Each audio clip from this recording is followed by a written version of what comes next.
Hello students, welcome. इस video में हम समझेंगे कि रीवैल्यूएशन अकाउंट कैसे बनाना है, क्योंकि रीवैल्यूएशन अकाउंट की नीड हमको तीनों चैप्टर में पड़ेगी। एडमिशन ऑफ पार्टनर में भी, रिटायरमेंट ऑफ पार्टनर में भी और डेथ ऑफ पार्टनर में भी। सो इसका हम प्रोफार्मा समझ लेंगे तो इसको बनाने में आपको आसानी रहेगी। तो सबसे पहले हम देखेंगे रीवैल्यूएशन अकाउंट। इसको हम लोग profit and loss adjustment account भी बोलते हैं और ये नॉमिनल अकाउंट होता है। इसमें हम गेन और लॉस, एक्सपेंसेस और इनकम को हम इसमें शो करते हैं। तो इसके प्रोफार्मा में एक साइड होगा डेबिट और इधर होगा क्रेडिट। यहाँ पे आपको बस ये याद रखना है कि क्रेडिट में हम लोग क्या लिखते हैं। क्रेडिट से हम लोग स्टार्ट करेंगे। यहाँ पर हम लिखते हैं कि एसेट्स की वैल्यू अगर इंक्रीज़ होती है, अगर एसेट्स की वैल्यू इंक्रीज़ होती है तो उसको हम लोग क्रेडिट साइड लिखते हैं। और इसका हम ऑपोजिट करेंगे कि अगर एसेट्स की वैल्यू डिक्रीज़ होगी तो उसको हम लोग कहाँ लिखेंगे, रीवैल्यूएशन अकाउंट के डेबिट साइड लिखेंगे।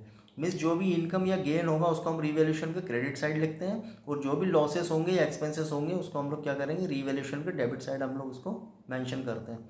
तो यहाँ पर अगर एसेट्स की वैल्यू इंक्रीज़ होती है तो उसको हम लोग रीवैल्यूएशन अकाउंट के क्रेडिट साइड लिखते हैं। इसको ऑपोजिट करेंगे कि अगर एसेट्स की वैल्यू डिक्रीज़ होती है तो उसको हम लोग रीवैल्यूएशन अकाउंट के डेबिट साइड लिखेंगे।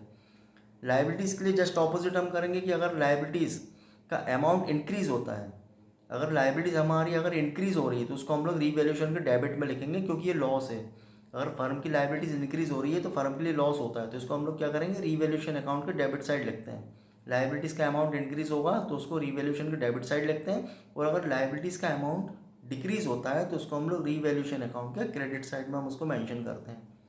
इसके अलावा अगर कोई ऐसी अनरिकॉर्डेड एसेट्स गिवन है जो रिकॉर्ड में नहीं है, बुक में नहीं है, अनरिकॉर्डेड एसेट्स है, तो ये भी एक प्रकार का गेन है। तो इसको हम लोग कहाँ लिखेंगे, रीवैल्यूएशन अकाउंट के हम क्रेडिट साइड लिखते हैं। और इसका जस्ट ऑपोजिट, अगर अनरिकॉर्डेड कोई लाइबिलिटीज़ है जो बुक में मेंशन नहीं है, अनरिकॉर्डेड लाइबिलिटीज़ है, तो ये लॉस है, तो इसको हम लोग क्या करेंगे, रीवैल्यूएशन अकाउंट का हम लोग डेबिट साइड इसको मेंशन करते हैं।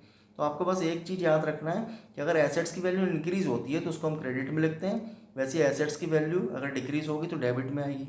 इसका ऑपोजिट, अगर लाइबिलिटीज़ इंक्रीज़ होती है तो उसको हम डेबिट में लिखते हैं, और अगर लाइबिलिटीज़ डिक्रीज़ होती है तो उसको हम रीवैल्यूएशन अकाउंट के क्रेडिट साइड हम उसको मेंशन करते हैं।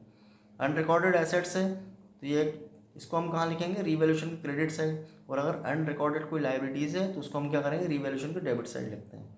और इसमें जो भी डिफरेंस आएगा इसको हम इसके बाद पूरा होने के बाद इसको हम टोटल लगाते हैं। अगर क्रेडिट का टोटल अगर ज़्यादा आता है और डेबिट का कम आता है तो प्रॉफिट होता है। उस प्रॉफिट को हम क्या करेंगे, ओल्ड पार्टनर में, ओल्ड रेशियो में उसको हम डिस्ट्रीब्यूट करते हैं।